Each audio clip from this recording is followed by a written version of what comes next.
డబ్బు, అనారోగ్యం, ఉద్యోగం, వ్యాపారం అప్పులతో బాధపడుతున్నారా? మీకోసమే మేనిఫెస్టింగ్ మిరాకిల్స్ 11 days ప్రోగ్రామ్.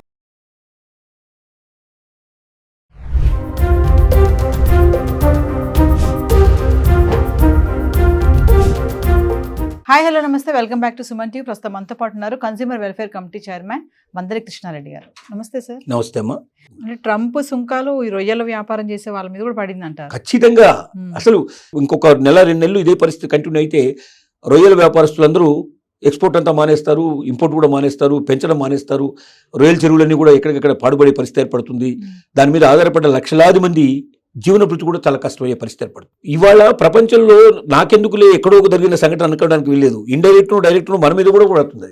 ఇప్పుడు భారతదేశం, ఆంధ్రప్రదేశ్ ఉంది, లేదు తెలంగాణలో ఉన్నాయి. తెలంగాణ లోపల భూముల ధరలు తగ్గిపోతే మనకి ఏంటంటే మన మీద కూడా పడుతుంది. ఎందుకంటే భూముల ధరలు ఎప్పుడైతే తగ్గిపోయాయో, మనకు దీని మీద వచ్చే రెవెన్యూ తగ్గిపోయిందో, ల్యాండ్స్ మీద వచ్చే రెవెన్యూ తగ్గిపోయిందో, ఆ మందం మరి ఇంకెక్కడ వేరే దాని మీద తీసుకెళ్ళి వేరే దాని మీద ట్యాక్సెస్ పెరుగుతాయి. అంటే మనం కొనేటువంటి ప్రతి వస్తువు మీద మనకు పన్నులు ఎక్కువ పెంచే అవకాశం ఉంటుంది. కాబట్టి ఎక్కడో జరిగిన ఒక సంఘటన కూడా ఇవాళ ప్రపంచంలో ఒక మూల జరిగిన సంఘటన యొక్క ప్రభావం ఇంకెక్కడో ఉండేటువంటి ఒక మూల మీద ఉండేటువంటి వాడి మీద కూడా పడుతుంది. ప్రత్యక్షంగా కాకపోయినా పరోక్షంగా. కాబట్టి మనకెందుకని ఊరుకోవడం, ప్రపంచం అంతా ఏం జరుగుతుందో తెలుసుకోవాలి, దానికి తగ్గట్టుగా మనం కూడా ఏ రకంగా ముందుకు వెళ్ళాలో తెలుసుకోవాలి, పరిస్థితులకు అనుగుణంగా మనం ఎలా మార్చుకోవాలి, మన యొక్క జీవన విధానాన్ని ఎలా మార్చుకోవాలి, మన పెట్టుబడులు ఎలా మార్చుకోవాలి, మన రాబడులు ఎలా పెంచుకోవాలి, ఇవన్నీ కూడా స్టడీ చేయాలి. కాబట్టి ఇంట్లో కూర్చొని ఓ మూలన మనం పడుకుంటాం, ఈ ప్రపంచం అంతా ఏవైతే అయింది అనుకుంటే మన జీవితం గడవదు. మన జీవితం సక్రమంగా ఉండాలి, ఆనందంగా సంతోషంగా ఉండాలంటే ప్రతిరోజు ఏం జరుగుతుంది సమాజంలో తెలుసుకోవాలి. వార్తల ద్వారా కానీ, యూట్యూబ్ ద్వారా కానీ, మిగిలినటువంటి ద్వారా కానీ ఇన్ఫర్మేషన్ అంతా తెలుసుకొని, ఆ ఇన్ఫర్మేషన్ కూడా ఇందులో అసలు సిసలు ఇన్ఫర్మేషన్ ఏంటి, ఇది కూడా ఒక పెద్ద ప్రశ్న. ఎందుకంటే మీడియా ఎక్కువ అవుతున్న కొద్ది కూడా వార్తల్లో వాస్తవ వార్తల కన్నా వాస్తవం కాని వార్తలు కూడా చాలా ఎక్కువ పుట్టే అవకాశాలు ఉన్నాయి. ఎందుకంటే తొందరగా జనాలకి వెళ్ళాలి అనే ఉద్దేశంతో వాళ్ళు హెడ్డింగ్స్ చూస్తే ఎట్లా ఉంటుందంటే భయం కలుగుతుంది. అంటే అసలు నిజంగా అది వార్తల లోపలికి వెళ్ళినాక అందులో ఏమి ఉండదు నిజం చెప్పాలంటే, కానీ ఆ హెడ్డింగ్ చూస్తే భయపడే పరిస్థితి ఏర్పడుతుంది. తొందరగా చదవాలి, తొందరగా తెలుసుకోవాలి, తొందరగా చూడాలనే కోరిక కలిగేటట్టుగా చేస్తారు. వీటి వల్ల ఏమవుతుందంటే అసలు వార్త ఏమిటి, కల్పిత వార్తలు ఏమిటో కూడా తెలుసుకోవడం కష్టమైపోతుంది. అంటే ఒక విషయం చెప్పండి సార్, ట్రంప్ తీసుకునే ఈ టారిఫ్ సుంకాలు ఏవైతే ఉన్నాయి నిర్ణయాలు అనుకున్న దానికంటే ఎక్కువే వేశారని అనుకోవచ్చు. మరి అంటే చిన్న వాళ్ళు బిజినెస్ చేసే వాళ్ళు కూడా రొయ్యల వ్యాపారం అని మాట్లాడుకున్నాము, ఇంకా అలాంటి వాళ్ళు ఎవరు దెబ్బతినే పరిస్థితి ఉందంటారు? చాలా మంది ఉన్నారు. ఇప్పుడు జౌలి కార్మికులు ఉన్నారు, ఇప్పుడు వస్త్రాలు తయారు చేస్తున్నారు. వస్త్రాల మీద కూడా 26% వేశారు. 26% వేసేసరికి ఏమవుతుంది, మొత్తం ఈ పెద్ద పెద్ద ఇండస్ట్రీస్ ఏవైతే ఉన్నాయో జౌలి ఇండస్ట్రీస్ మొత్తం అవుతాయి. దాంట్లో అయితే కొన్ని వేల మంది, లక్షల మంది పనిచేస్తారు. జౌలి ఇండస్ట్రీలో పనిచేసే వాళ్ళు రొయ్యల వ్యాపారాల కన్నా 10 times ఎక్కువ ఉంటారు. ఇప్పుడు వాళ్ళలో సామాన్యమైనటువంటి కార్మికులు ఉన్నారు. రోజు దూది తయారు చేసేవాళ్ళు, బస్తాలు మోసేవాళ్ళు, ఇలాంటి వాళ్ళ దగ్గర నుంచి మొదలు పెడితే దాంట్లో ఉడికి నూనె కడ్డలు తీసేసి ఇచ్చేటువంటి వాళ్ళు, పత్తిని అమ్మేవాళ్ళు, పత్తిని పండించేవాళ్ళు, ప్రతి ఒక్కరి మీద పడుతుంది. ఇది రైతుల మీద కూడా పడుతుంది, కార్మికుల మీద పడుతుంది. ఇలాగా ఒక్కొక్క రంగాన్ని తీసుకుంటే లక్షల మంది కార్మికుల మీద, కోట్ల మీద, పర్యాప్స్ అన్ని లక్షలు కలుపుకుంటే కోట్ల మీద పడుతుంది. కోట్ల మంది కార్మికుల మీద పడుతుంది, వేలాది మంది ఉత్పత్తిదారుల మీద పడుతుంది, ఇండస్ట్రీస్ మీద పడుతుంది, ఇండస్ట్రియలిస్టుల మీద పడుతుంది, దీనికి ఫైనాన్స్ చేసినటువంటి ఫైనాన్స్ కంపెనీల మీద పడుతుంది, బ్యాంకుల మీద పడుతుంది, దేశ ఆర్థిక వ్యవస్థ మొత్తానికి కుదేలుపడే పరిస్థితి ఏర్పడుతుంది. కమింగ్ టు ఎంప్లాయీస్ మీద సార్, ఎంప్లాయీస్ మీద డెఫినెట్గా పడుతుంది. ఇప్పుడు ఎంప్లాయీస్ కూడా తీసేస్తారు. ఎందుకంటే మరి ఇండస్ట్రీ నడవనప్పుడు, ఆ పరిశ్రమ నడవనప్పుడు ఇంకా ఉద్యోగుల అవసరం ఉంటుంది. కాబట్టి ఎక్కువ మంది తీసేసే ప్రయత్నం జరుగుతుంది. అంటే నిరుద్యోగుల సంఖ్య పెరిగిపోయే అవకాశం ఉంటుంది. అసలు మార్కెట్లో కూడా వస్తువులు కొనలేని పరిస్థితి ఏర్పడినప్పుడు డిమాండ్ తగ్గిపోతుంది. సో మార్కెట్లో రేట్లు పడిపోయే అవకాశాలు ఉంటాయి, లేదా కొన్ని వస్తువులకు విపరీతంగా రేట్లు పెరిగే అవకాశం ఉంటుంది. ఎందుకంటే ఎప్పుడైతే ఉత్పత్తి లేదో ఉన్నదంతా సర్దుకోవాలి, కాబట్టి వాటికి బాగా రేటు పెరిగే అవకాశం ఉంటుంది. ఇలా అనేక రకాల ప్రయత్నం. దీనివల్ల ఇప్పుడు గోల్డ్ రేటు ప్రస్తుతానికి డాలరు ఫ్లక్చువేట్ అవుతుంది, కాబట్టి డాలర్ స్థిరంగా ఉండట్లేదు, కాబట్టి డాలరు కొద్దిగా తగ్గిపోతుంది, కాబట్టి డాలర్ విలువ తగ్గిపోతుంది, కాబట్టి గోల్డ్ రేటు తగ్గిపోతుంది.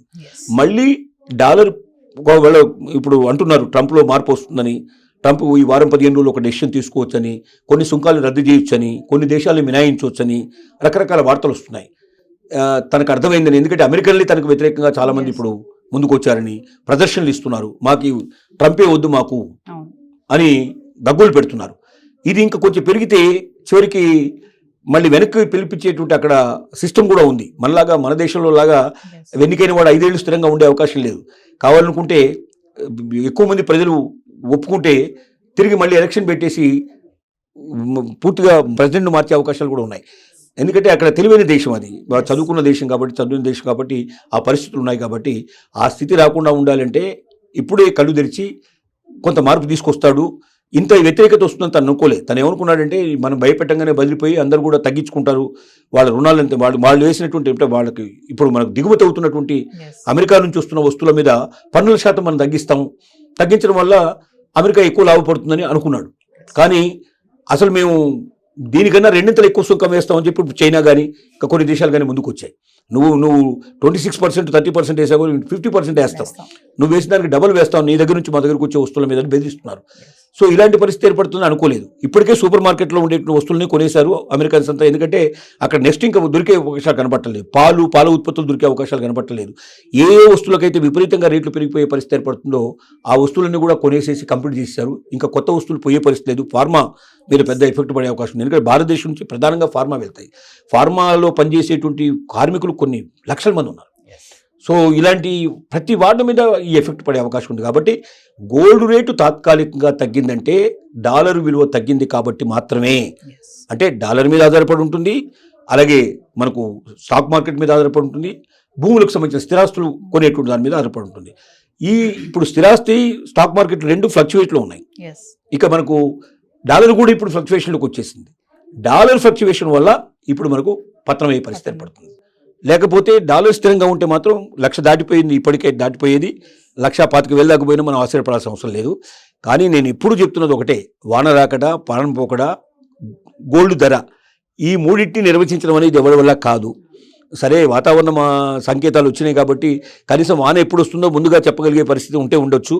అలాగే డాక్టర్లు బాగా అభివృద్ధి అయ్యారు కాబట్టి ప్రాణం పోకడ ఎప్పుడైంది కూడా కొంతవరకు చెప్పడానికి అవకాశాలు ఉన్నాయి. కానీ బంగారం ధర విషయంలో మాత్రం ఎంత కాకలు తీరిన యోధుడైనా ఈ ధర ఇలాగే స్థిరంగా 4 రోజులు ఉంటుంది, 6 నెలలు ఉంటుంది, 3 నెలలు ఉంటుంది, లేదా పడిపోతుంది, లేదా పెరిగిపోతుందని చెప్పడానికి మాత్రం ఎవరి ఆ సాహసం చేయలేరు. ఇది ప్రపంచంలో ఉన్న అనేక రకాలైనటువంటి అంశాల మీద ఆధారపడి ఉంది కాబట్టి ఏ అంశం ఎప్పుడు ప్రభావితం చేస్తూ మనం చెప్పలేం. కాబట్టి గోల్డ్ మీద అత్యధికంగా పెట్టకండి, అసలేం పెట్టకుండా ఉండకండి. అప్పు చేయకుండా పెట్టగలిగేది ఎంతో పెట్టి తీసుకోండి. అంతవరకు మీరు సంతృప్తి పడి ఉండండి. అది ఎప్పుడుకోవడానికి పెరుగుతుంది, తగ్గుతుంది, మొత్తం మీద మిమ్మల్ని ఎప్పటికైనా మీకు ఒక సేఫ్టీగా ఉండే ఇన్వెస్ట్మెంట్ లాగా ఉపయోగపడుతుంది. ఆశకు వెళ్ళి అప్పులు చేసి మాత్రం పెట్టొద్దని మరొకసారి మనం విజ్ఞప్తి చేస్తున్నాం. Thank you sir.